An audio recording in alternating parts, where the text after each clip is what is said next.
Okay, so Michael, what's the best way to learn a language?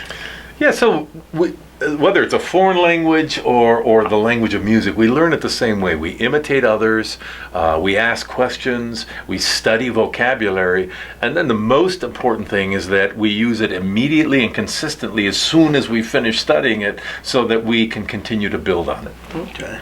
Yeah, I think musicians should have a strong listening discipline, like those who are learning any language.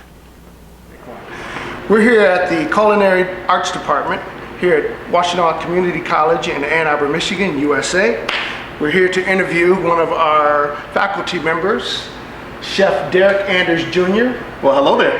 And we're here to talk about how he increased his culinary vocabulary. All right. So Derek, how did your eating habits and sensitivities change as far as taste when you got involved or interested in the culinary arts? Well, we know food is good. We know food is good.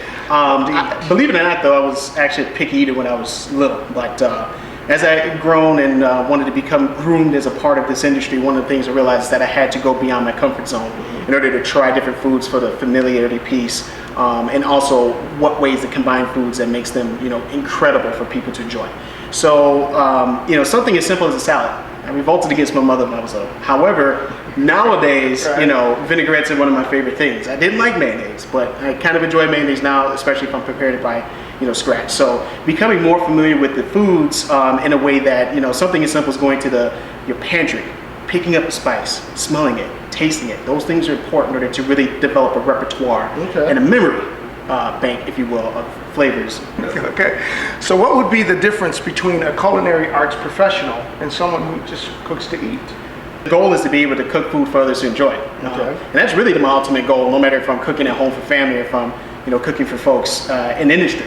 But one of the major differences is really working hard to develop your craft and sensibilities. What I mean by that is simply just taking more time to understand flavor profiles, do your study, do your homework, take a look at different kinds of cuisines across the world. That's something that we really do here in America.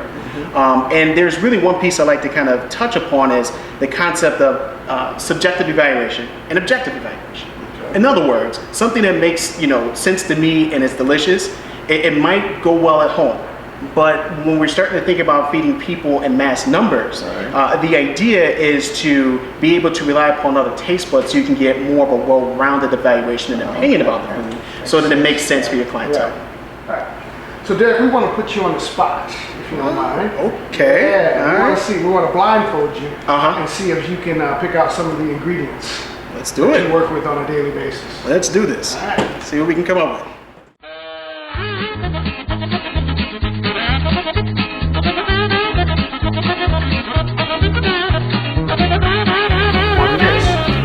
So you want me to let you know what the major ingredients are? Yes. Okay. All right. So hand here. Yeah. There we go.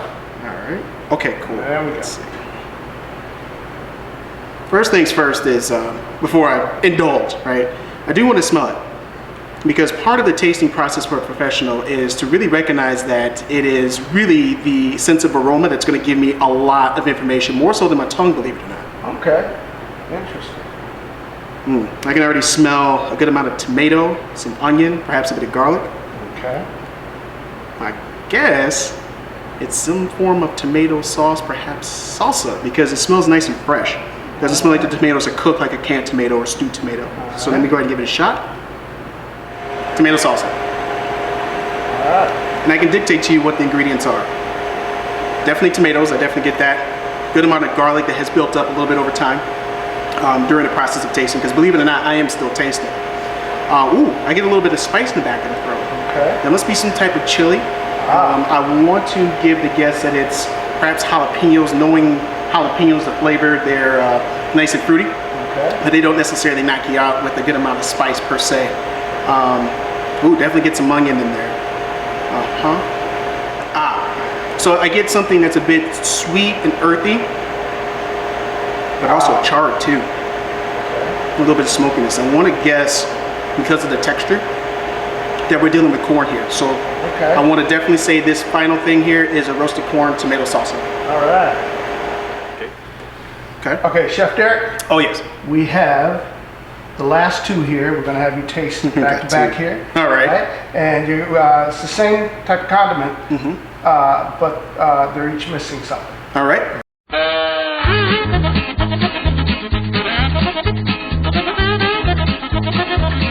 Sure enough, Wow. these What do were we the have? ingredients, ladies and gentlemen. He nailed them all. This was.